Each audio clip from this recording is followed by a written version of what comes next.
everybody, welcome back to Is It Kino, your favorite buck-breaking podcast. I'm your host, the Buck Breaker, joined as always by the Broken Buck. That's me. Or actually, Kino. no, I'm white. I'm the Buck Breaker, too. Oh, shit. Wait, you were white? I was under the impression you were at least half black, and you could be the buck expert of this podcast. But if this is just two white guys talking about buck breaking, then it might be as biased as the movie itself. Well, the bias was all black guys, so I think that if we're gonna have a proper rebuttal, it should be all white guys. True, yeah, I think that'll be. Now, most people probably won't know what this is, so I want to tell my story, and I'm going to stick to it. Usually, I'm on the up and up when it comes to late epic memes, and if a new movie's coming out that is going to be memed into ad infinitum, usually I feel like I would know about it. But it seems like overnight, suddenly the TV board on 4chan was nothing but memes about this movie. A movie that I had never heard of before. I had no idea it was coming out. I don't even know when it did come out, if it was last week or a couple days ago or what the fuck. But everybody, and it spread to fucking Twitter too, and even YouTube comments, everybody's talking about buck breaking. Yeah, buck, buck, buck. It's a bunch of chickens out there. All I hear is buck, buck, buck. Break the buck. How's that broken buck? Buck, buck, buck, buck, buck. I'm like, what the fuck is this shit? And somebody, some kind-hearted anon, posted the full movie on YouTube for free. So I thought, well, I have no excuse. I better educate myself. And about an hour ago, I watched the film, and I knew Kino was a big fan of it from his Twitter. And now we're here. Yeah, I even gave it a 5-star on Letterboxd. And Tariq Did you really? I did, yeah. You can look it up. Tariq Nasheed. Is that 5 out of 5 or 5 out of 10? No, it's 5 out of 5. Look, oh, wow. Look, it's the best documentary of the year. It's the best edited documentary of the year. Tariq Nasheed is truly a filmmaker of our generation. Is his last name actually pronounced Sneed? No. So, his name is Tariq Nasheed, but but you just replace one letter and then it becomes an epic meme. And actually, something that was funny is people on TV the other night started talking about a movie from I want to say 22 years ago that stars Mike White. He's from School of Rock, called Chuck and Buck. I know Mike White. He got second place on Survivor. I don't know anything about Survivor. Oh, that's too bad. But so it blew up on TV. That's where I heard about it, was on 4chan. And yeah, so many people have been posting the movie on YouTube, and Tariq Nasheed's been copyright claiming them, blocking it because he's trying to damage control.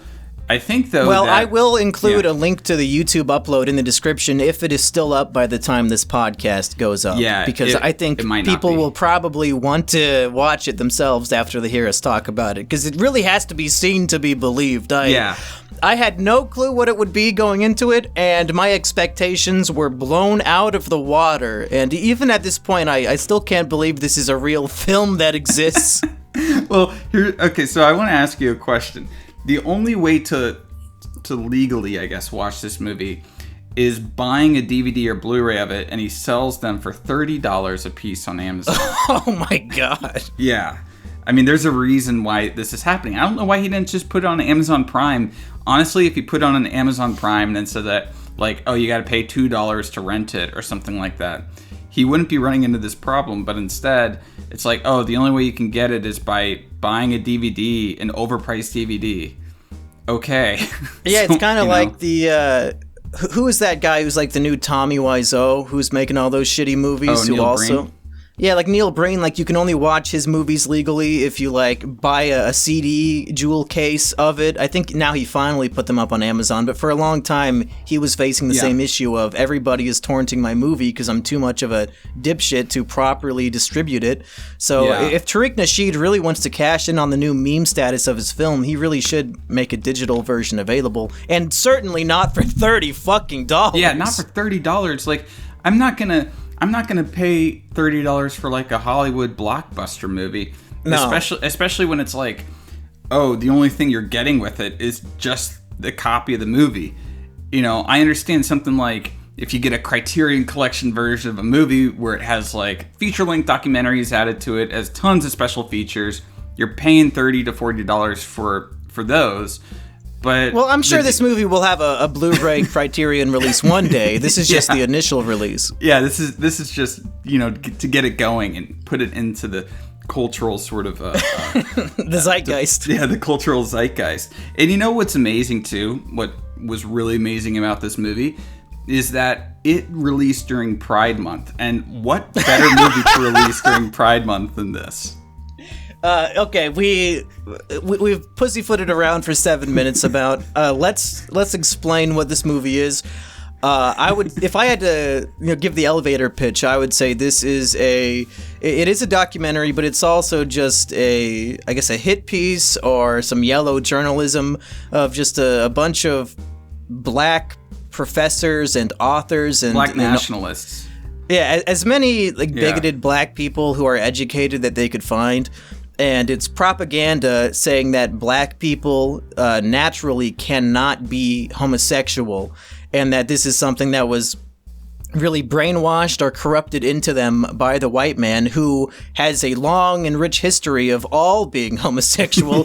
White people, of all walks of life have been homosexual since the dawn of, white people, even in Ice Age caveman times. Yeah, they were using the Ice Ages to describe how Europeans are, and that totally lost me when he's like, well, it makes sense if you look at how you have to live during an ice age. And I was like, what the hell are you talking about? So the basic idea is that white people have always been gay. No black person in history has ever been gay until they were introduced to the white man. Yeah. And colonialism was a homosexual enterprise. That is a quote from the movie. Yes. Well, there's a lot of real notable quotables in this film that I'm sure we'll dive into. But the premise or the conceit of the film is, in the modern day, the LGBT movement and all that stuff it's corrupted and evil, and the idea is white people are using it to brainwash black people into being gay and less masculine as a means of population control. And we're trying to brainwash all black people into being gay so that they procreate less. And ultimately, there will be less black people in society. Is that like the main message of the film, you would say? I think that's one of the main messages, but you can add on to that a little bit and say that the whole LGBT feminism and stuff like that has co-opted, this is what they're saying, it has co-opted the sort of black agenda so that also they don't get reparations. Oh, okay. Yeah, so that's another part of it. Now, before we explain more of the ideas, we should point out that your co-host on your other Kino podcast, he is African-American, right? He's black? He's not African-American. He's African-Canadian. Okay. Well, I mean, North America, Canada, it's all the same. But he's from Somalia. Okay, so he's an authentic, genuine black man, and he recently posted a video review of this movie, and evidently it was taken down for hate speech. Do you have more details on that? Yeah, and he didn't even say anything controversial in this video. He was just sort of giving his criticism of Tariq Nasheed's, latest magnum opus, and just kind of talking about how homophobic it was, I guess, and things of that nature. So do you and me have to walk on eggshells when reviewing this movie if your other co-host got or not a copyright, but just a fucking terms of service takedown just for talking about the movie, like they called that hate speech? Are we going to, suffer the same fate? Yeah. Let me call up Susan really fast. Wait, give me a second. Okay. You got her on speed dial? Yeah. Wait, I'm on the phone with her. Hey, Susan, don't take this video down, you fucking bitch. Yeah. She responds to that kind of language, I think. She really likes it, actually.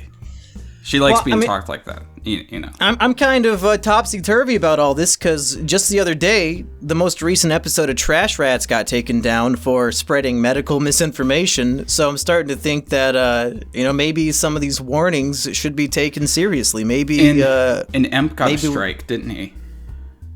Yeah, Yeah. for some weird fucking YouTube poop meme. So yeah, it's a weird time. All this stuff that, I mean, I guess Reactor did say some stuff that's against the TOS, but I don't know why discussing this movie could possibly be regarded as hate speech, especially if you're criticizing it, because this might be the most hate speech filled movie I've ever seen. Yeah. Unbelievably racist, sexist, and homophobic and transphobic, and I'm not even like a cuck. Like I don't usually get offended by stuff, but like this movie, I could not believe that they put it out. What are these people thinking? I just want to say that Tariq Nasheed was 100% right.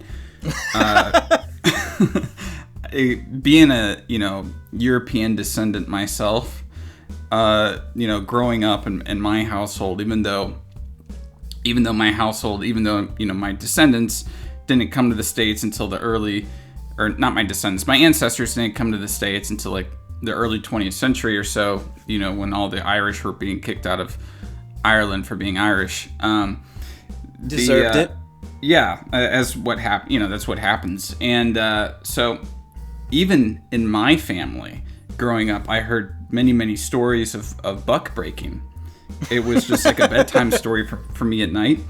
And my parents, they assured me that it was okay to be a homosexual, but that the only way that I could perpetuate homosexuality, which is what Europeans just tend to do, is by getting into a heterosexual relationship to have more European kids so that there can be more white homosexuals to perpetuate homosexuality upon the world.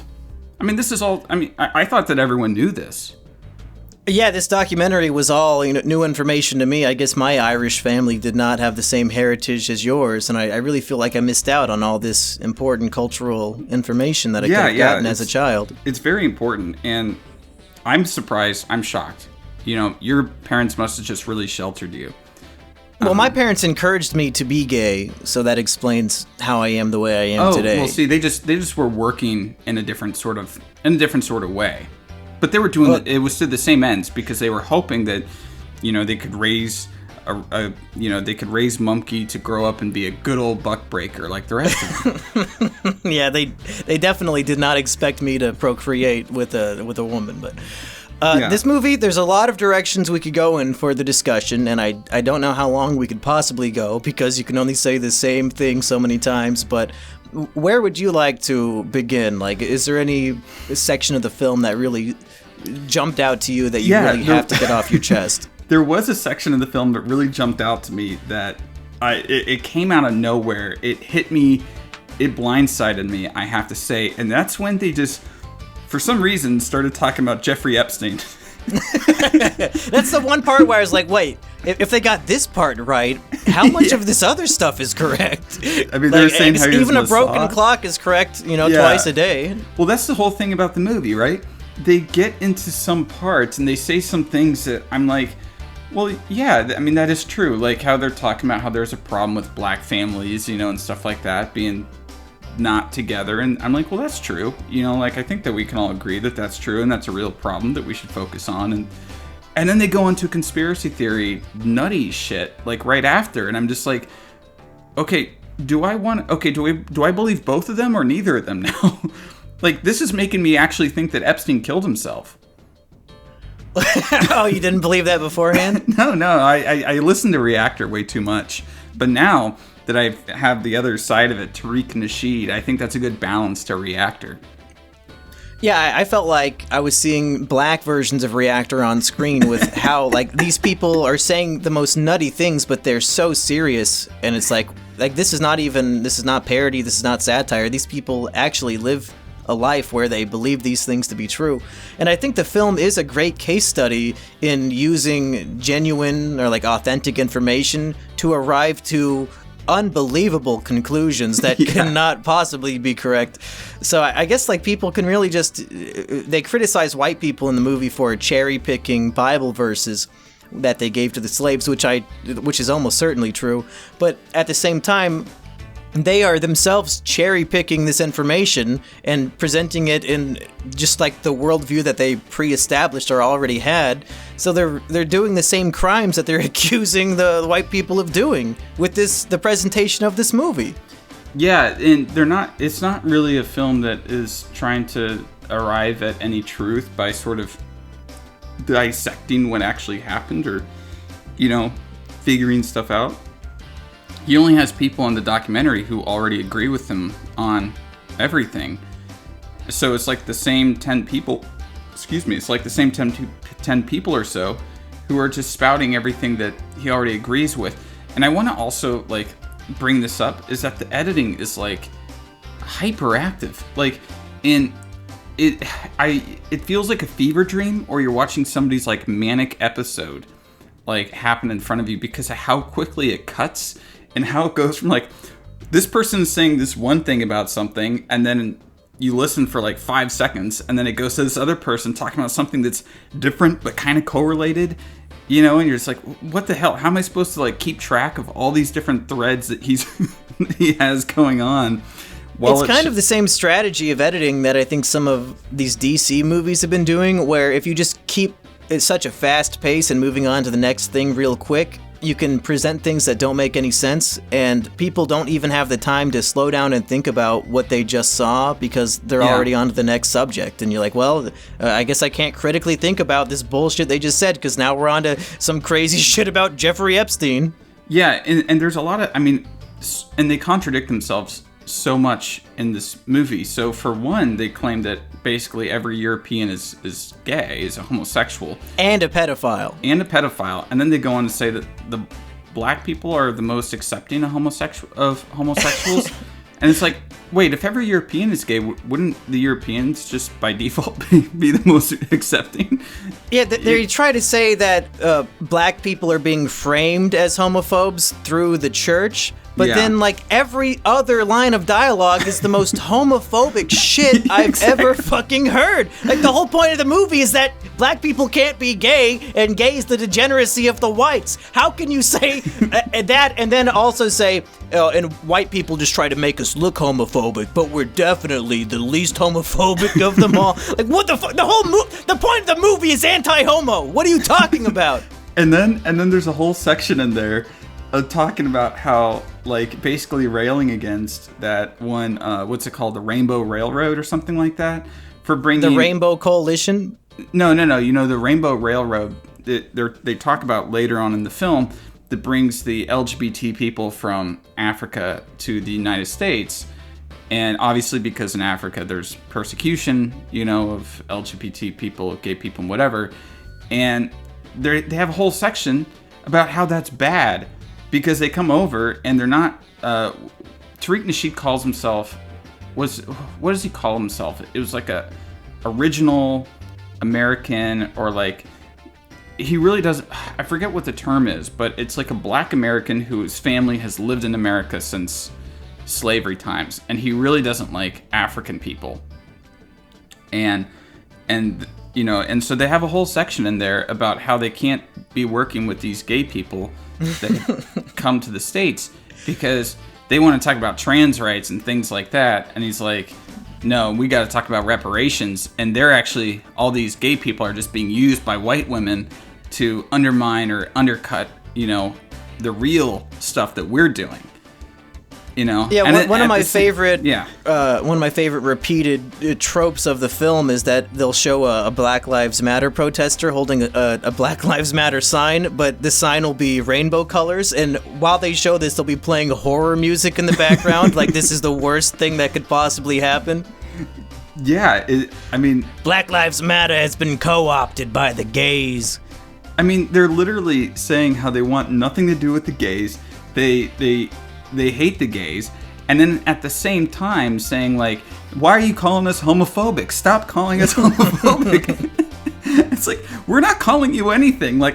Watching it, the only person I knew in this documentary, was Tariq Nasheed. So, I went in not knowing anything about, any of these people, and I had an open mind, and I was okay, well, maybe some of them make sense. And I always watch films like that, I'm always willing to give people a chance, and they just start talking.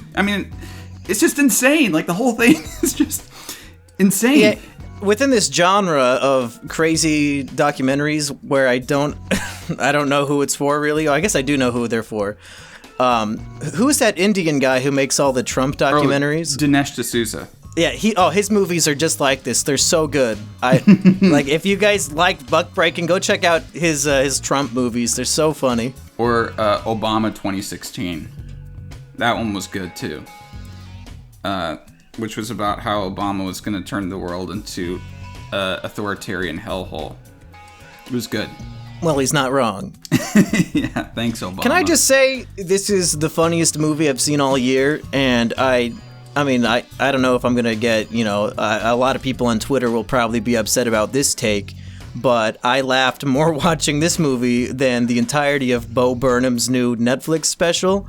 And that is to say, I did not laugh at the Bo Burnham special even once, but this movie, I was laughing almost consistently every 3 minutes. I'm not even going to check out Bo Burnham's new Netflix special. Why do I want to listen to, him be depressed about the COVID lockdown? Doesn't interest me. Yeah, when I realized that the premise of the film is that he is like forcing himself to not leave the house, because it's like, dude, you can still leave the house during COVID. You're not you're not like a Nazi prisoner. You can he literally acts like he cannot leave the house, and I think he literally did not leave the house while in lockdown. There's a word for that. And they actually made self-imposed retardation. Well, no, but they made a movie with this word. It's called Cuck 2019. Oh, but no. Bo Burnham's inside. It's just Cuck 2020. Yeah, it's hard to feel sad for him in his special, because it is a self-imposed isolation. Like, nobody on Earth was stopping him from going outside during COVID. Just wear the fucking mask, you absolute retard. Why are you, you're acting like it's the saddest thing, but you're doing it to yourself. I don't know how people are so moved by it, but I guess that's my mini Kino review of that. So, Mumke, another thing that I wanted to bring up with this movie is the fetish art. How much fetish art that he had to have commissioned just to make this movie. And it's so bad. Yeah, when a lot of the images that he uses as evidence are just things that I assume he got off of Google Images, because I recognized, I have a series on YouTube called The History of Humanity, which is about where humanity came from. And a lot of the images that I've used in that series, I saw in this movie that I got off the front page of Google. So I imagine he did the same. But then for other things, like when he needs depicted evidence of slave owners raping black men, I guess he could not find a lot of authentic material from that time period. So he hired, I guess, I don't know, like a retarded 7-year-old to draw it. Yeah. It was jarring. First, jarring that the art was so bad, for one, and for two, that he would be using it in his film as evidence of anything. Like, dude, you hired somebody to draw this. How are you're going to use this as evidence that this actually happened? Yeah. Wait, sorry, Mom. Oh my god, my dogs. Oh, is Reactor's dog visiting you? Yeah, my dogs are just going hog wild right now. Give me Did they love buck breaking? Or they want to watch it again? Yeah, my dogs are barking at me because I stopped playing buck breaking in the other room. And well, go start it up. Yeah, wait, give me 1 minute. I'm gonna go make sure they're quiet. Okay. Okay, I put buck breaking on for my dogs, and they're all happy now. Oh, thank goodness. Yeah, they, they've been watching Tariq Nasheed, not just this movie, but a lot of his other works. They're big fans of his Twitter. My dogs really love it. How many followers does this man have on Twitter? I have to know. Let me see. He's verified. Well, that means nothing. Yeah, that's true. There's also drama journalists who are all verified, and they get 2 likes on all their stuff. Maybe we should just start our own online publication and then hire all of our friends as journalists so that they'll qualify. Oh yeah, that's a good idea. Wait, let me follow him. I gotta follow Tariq Nasheed on my alt. He has. Well, how many does he have? I need to know if I'm beating him. 265.5 thousand. Oh my God, $250,000 of oh shit! So he has he's starting a real movement with this buck breaking shit. Yeah. And I was looking through all the Amazon, the Amazon reviews, and I don't know how many of them are fake or how many of them are real. I mean, now that TV has gotten their hands on this movie, I imagine 99% of the reviews are phony. Yeah, but there are so many that was okay. So the ones on Amazon seem almost like they're from more genuine people, because it's like you can tell if they purchased it or not, because there's like a verified purchase. Yeah. Okay. And, what are those people saying? Oh, and it's like, oh, he's got a truth bomb. He's starting a new wave and everything like that. Like, it's pretty. Even on Amazon, it's pretty positive. On Letterboxd is where the fun is, though. And is it true that they changed the poster on Letterboxd to be like the cuck meme? Yeah, no, they changed the poster on Letterboxd to be two, of the Soy Jacks. Yeah. Who I think were Sneed and Chuck, with a with a black Wojak, boy. And that's being presented on Letterboxd as the official artwork for the movie, and nobody has changed it? No, so it's changed now. Ah, damn it. But for a while, that stood up. I'm going to go look at the reviews. So, of course, one of the top reviews here is just talking about the Sneed meme. Okay. So, let's see. Big Fella gave it 5 stars. And he says, "On your knees, bucko. Someone should have broke you a long, long time ago. I have nary met a buck I can't chuck with this here long and mighty dingus. I tell you, back in '04, I met a real mean one. He had big, air-stealing nostrils, monstrous boot lips, muscles that ripped under his cobalt skin so it looked like a nest of snakes as he'd been twisting here and yonder. 'Twas an older gentleman." Oh my God, this thing goes on way too long. And underneath it says 5,000 users found this review useful. It says 87 likes, and then the comments on it are Sneed and Are These Primus lyrics. Okay. Well, I mean, clearly he's made a film that, even not his target audience is truly enjoying. And we've talked about how the film is homophobic and transphobic. But we haven't dived into the sexist content, which really, for me, came in at the end. They have, of the 2 black women being interviewed, there's I guess the attractive one and the... the one that really needs this in her life, because I don't know what else she would have.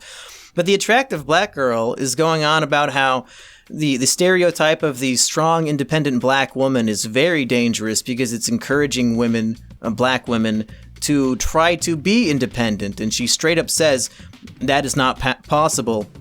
A black woman cannot be independent. She needs a man, and they're trying to force this down your throat to discourage you from having a family and reproducing. So once again, it's a conspiracy to prevent blacks from procreating. Everything comes back to that, though, in the whole movie. Yeah, I like that her reasoning is that it's literally impossible for a black woman to be independent in life. That was her argument. That these, I guess this mostly black audience is praising as being the truth. Here's the funny thing, is that if this documentary was made by any other ethnicity, it would be the most racist thing ever made. They could be saying the exact same things, and everyone would be like, "This is the most racist thing." Everyone who worked on it would be doxxed. They'd be canceled. Everything. You know what I mean? You wouldn't be able to work for the rest of your life. Oh yeah, we could print out the script and just read it verbatim, and we would probably get banned from YouTube. Yeah, exactly. I mean, this video will probably get banned anyway just by discussing the film and criticizing it. Yeah, I mean, as I said, look at Oki. I mean, he's black too, and it's he's criticizing it, and from a pretty reasonable point of view, and and then he even got taken down for hate speech. Yet, thankfully, the re-uploads of the movie have not been taken down for hate speech. Well, good, because everybody needs to see this. Yeah, what's funny is that people are re-uploading it, and Tariq Nasheed, I think, wanted to start this to show how the buck breaking still goes on in modern society, even to like a greater extent. So, the idea being like, oh, well, back then they actually sexually assaulted them and broke them mentally and physically and spiritually and everything like that. But now it's like they're putting soy in the food. I don't know, Epstein has an island. Yeah, when they brought up the soy thing, I instantly knew that this would go down in history as TV's favorite movie. Because they literally use the soy is turning men into women argument in the film. Yeah, exactly. Like, this is essentially the black QAnon sort of, like, response to InfoWars. Especially the second half of it, which is just all these, just things that aren't really that related, talking about ice ages and genetics, and then going straight into Jeffrey Epstein and soy in the food and feminism and how black men were the real feminists back in the day. And there's a lot about how they might be like anti-white supremacists, but there is so much black supremacy in this movie. They talk about how, like, in hand-to-hand combat, no other race could defeat a black man. Black men have the biggest penises was something that was discussed. And they say only the black race is a threat to the white race. Like, the Asians and the Latinos, they are no threat to white people. It's only the blacks. I know. I was like, what the fuck are they talking about? Yeah, they were talking about how, like, blacks are the only threats to white people. It's like, you know that there's like billions... Latinos are going to be the majority in America in like 30 fucking years. What are you talking about? Yeah. If I'm a white supremacist, I'm a lot more afraid of Latinos than fucking blacks. Yeah, they make up a larger portion of the population, and if you want to just look at like the world stage, there's like billions of Asians. Yeah. And there isn't that number of white people. So yeah, them saying that Africans are the only race that can stand up to white people, that's just being outwardly racist towards Asians, Latinos, and whoever else. Like, I think other than black men, like every demographic is like a victim of some sort of racism or sexism in this film, other than black men. Like, black women get shit on too. Yeah, black women do get shit on. And what's funny too is like they talk about how black men are basically like these superior beings. How they're they've ascended. They're stronger, they're smarter, everything like that. And yet the whole film is predicated on the fact that I guess white people have just been subjugating them for hundreds of years and they haven't been able to do anything about it.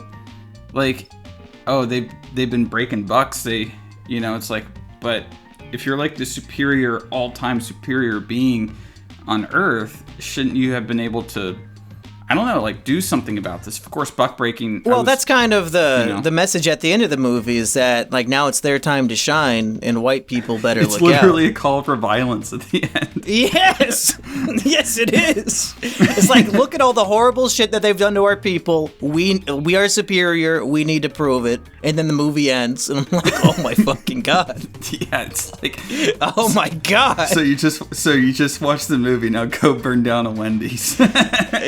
Yeah, we are. I mean, if this played on cable, we would be fucked. Like, society would be over. Yeah. Thank God it's so hard to find a copy of this. Yeah, maybe Tariq Nasheed's just doing the whole world a favor by making it a $30 DVD.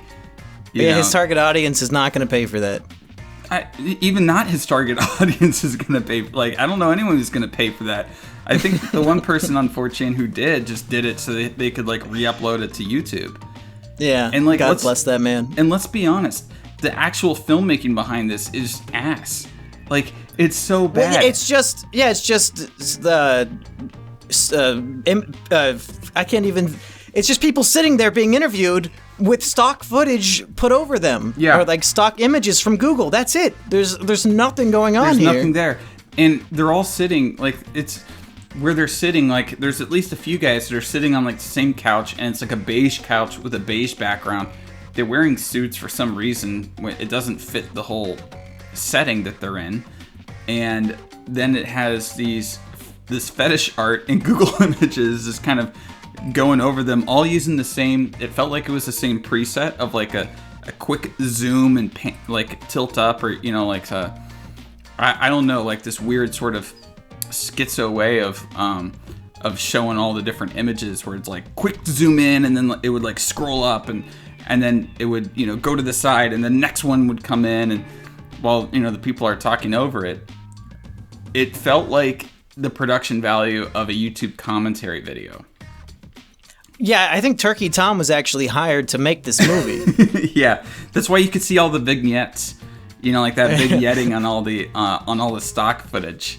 It's like, oh yeah, that's Turkey Tom. That's Turkey Tom. He did it. And speaking of Turkey Tom, Happy Pride Month, Mumkey. Oh yeah, yeah. Did you see that? You see that video of Nicholas Fuentes talking about Turkey Tom? I do not watch commentary videos. No. I graduated high school, so I'm not allowed to watch those. No, Tom. So Tom shared this on his Twitter today. Nick Fuentes was talking about Tom and how he thinks he's gay because he wears nail polish. But Tom is gay. He's bisexual. Yeah, Tom is gay. Yeah. Yeah, so... Did he not know that? I don't think he knew that. He's like, he's got this kind of like confused sexually kind of thing going on with his nail polish. Kind of sus. Yeah, as far as I know, Tom's been bi since he was like 14. Yeah, I honestly don't know. I just thought it was funny. And I'm with you too. I don't watch YouTube commentary because I too have graduated high school. Yeah. And I really don't want to go back. Like, I really don't want to go back. Are there any other sections of the film we should really dive into? Or, because I don't want to go on for a full hour on buck breaking. Yeah, I think a lot of this needs to be seen for yourself. Yeah, I think it's a movie that you have to watch for yourself. And I was getting some people to watch it, and they were saying how, it gets boring, or, it's boring or something like that. And I guess maybe if you go into it with the wrong mindset, it can be very boring. But if you're willing to open yourself up to what Tariq Nasheed has to say, it's an amazing experience. I will admit, yeah. I did not stay glued to the couch the whole time. I think after an hour, I checked the time and I realized it was only halfway over, so I started doing the dishes. I think when I went to go take a shit for 5 minutes, I did not pause the film. I just let it keep playing in the other room. So I did not even see the full thing, but I think I got the basic premise. There's no way I could sit and pay attention to this for 2 fucking hours. Yeah, 2 hours is like way too long. Actually, what happened with me is, so I've seen this twice. But the first time I put it on, and I think I fell asleep in the first 10 minutes. But here's the thing, right?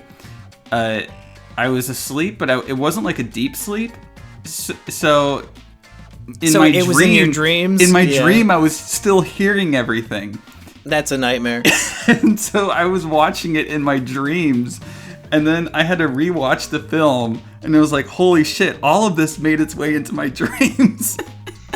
I remember as a teenager, I would fall asleep watching Comedy Central, and those fucking Girls Gone Wild ads were playing in my dreams. Like, I could hear the bongos and shit, but my brain was not interpreting it as sexy teenage girls showing their tits. It was a nightmare fuel for me. Yeah. So I can only imagine how bad this movie in your dreams must have been. Yeah. It was a very strange experience that I don't think I want again. So, Mumkey, would you say that it's Kino? Oh, absolutely, unabashedly, unironically, pure Kino. I mean, even though I got bored and started doing the dishes and feeding my cats, I still was laughing and hooping and hollering and slapping my knee the whole time. It's very educational. You will hear ideas that you've perhaps never heard before from anybody else because they would get fucking arrested or canceled or, killed for saying these things in public, but it's all out there in this movie. And if they wanted to prove that black people are not homophobic, they made the most homophobic movie I've literally ever seen. Yeah, I would definitely agree with you on that. This is just 2 hours of Tariq Nasheed just on, just saying the most based shit I think that has ever been said in film. Things that even... And I like that he's filming his parts on an actual plantation. Like, he could have just done this in his living room like everybody else did, but he went out to sit on the plantation to talk about buck breaking. Buck breaking. Oh, and that was another thing, talking about black women before we wrap this up in just a second, is that whole section in there about how the European men actually prefer black women to white women. Well, that's just true.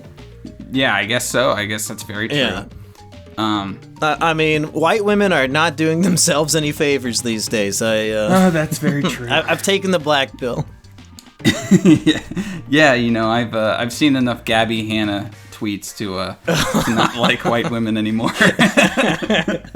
Yeah, if I had to do like a tier list of the women that I would want to date, I think the white race of women would probably be like maybe C tier at this point.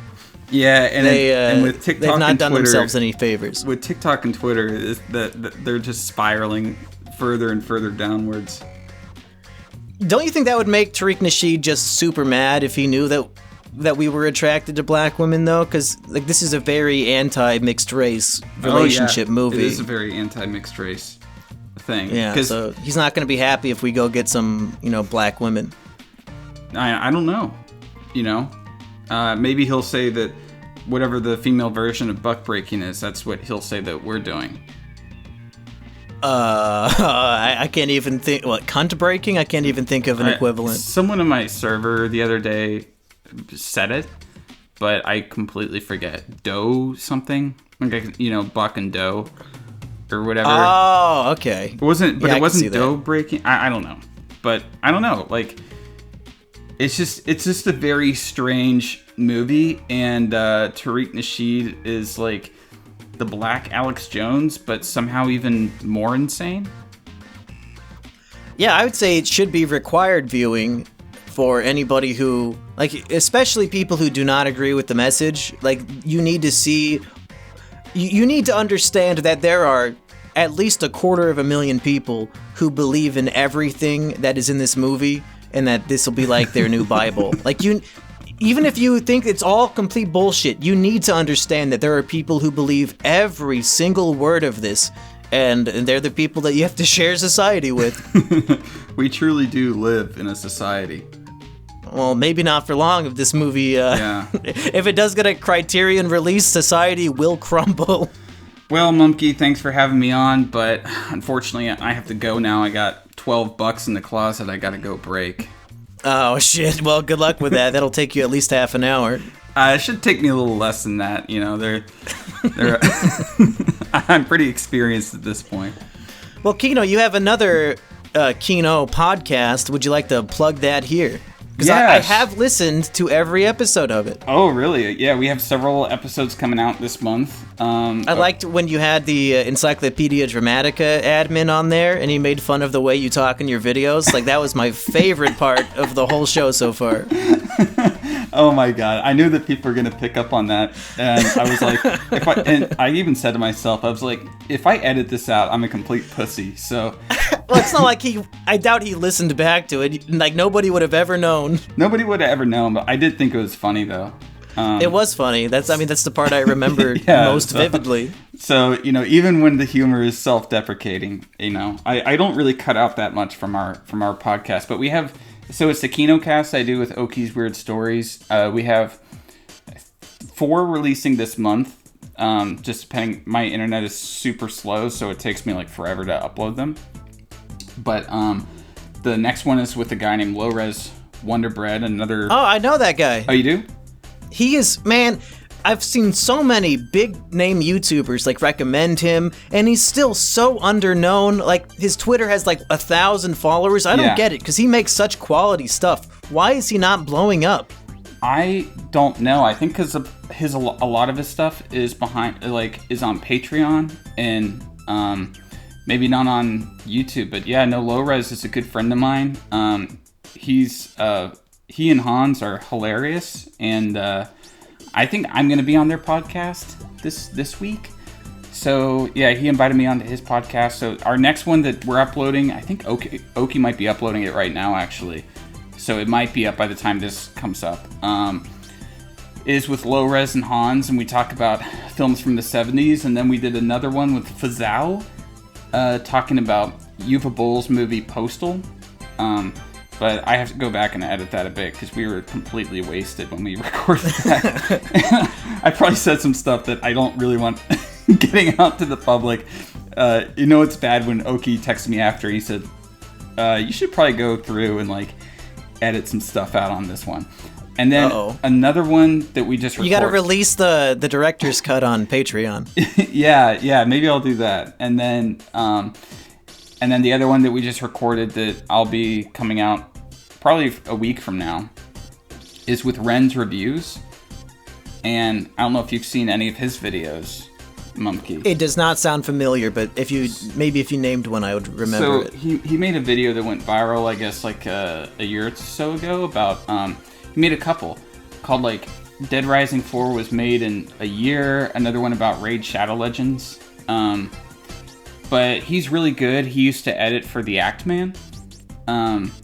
And that's actually, I think, how I discovered him, is through The Act Man. And that one we talk about R100, which is a Japanese BDSM comedy. Oh, sounds good. Yeah, and then later this month, actually on my birthday, June 29th, will be Justin Wang is going to be coming onto the podcast. Now, June 29th, how old are you turning? 27. Ah, son of a bitch. So you're 1 year and 2 weeks older than me. Such bullshit. Wait, when's your birthday? In the middle of July 13, I'll be 26. July 13th. Oh gosh, I know.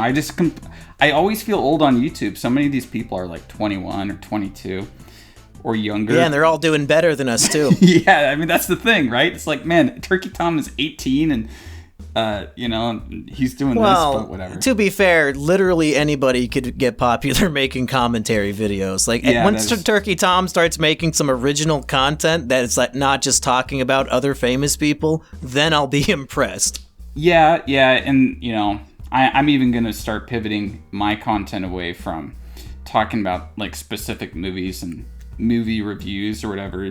And so this one, or after the next maybe like 3 videos. So the one I'm coming out with, if this is releasing, when I think it's releasing, the video I'm coming out with tomorrow is on Perfect Blue. Doing my first anime review. Hopefully I don't become a complete degenerate because of it. I should mention, speaking of your personal channel, with the Kino Corner, it's very, very rare that one of my friends or somebody I associate with will make a video so good that I actually feel the need to tweet it out, because it just seems like a waste of a tweet. But your video about Nomadland I thought was so incredibly good that I actually broke my own rule and did tweet that out. If people have not seen that, I would highly recommend that as a first video if they haven't seen your channel before. And I used that video to dunk on, for one, thank you very much for that. It means a lot to me. But I also used that channel to dunk on a commentary YouTuber today who I've had beef with for quite some time. Who's, I guess... Oh, Turkey Tom? No, Creepshow Art. I don't know if you know who she is. No. I did a little bit of trolling back in the day. And she hated my guts. And then talk shit about me behind my back to a bunch of people after I was it happens. Yeah, after I was acting like I was a retard on an Among Us stream and got her screaming at me. I thought it was hilarious. Yeah, sounds about right for an Among Us stream. Yeah, exactly. But anyways, I love dunking on her, and I guess it came out today that she faked part of her whole online persona was how she was like homeless or whatever, and I guess that was fake. Or something. She was faking being homeless. And so I was like, next you're going to tell me I'm not really a monkey. Yeah. And I was like, hey, you should watch my Nomadland video about white women faking being homeless. Yeah, she should. Yeah. But anyway, no. All right. I've got links to Kino's stuff and to this movie if it's still up on YouTube. I've got links in the description. Another Kino in the books. Kino, thank you for joining me today. Thank you. I'm going to go buy this movie for $30 on Amazon now. Okay, see you guys next time.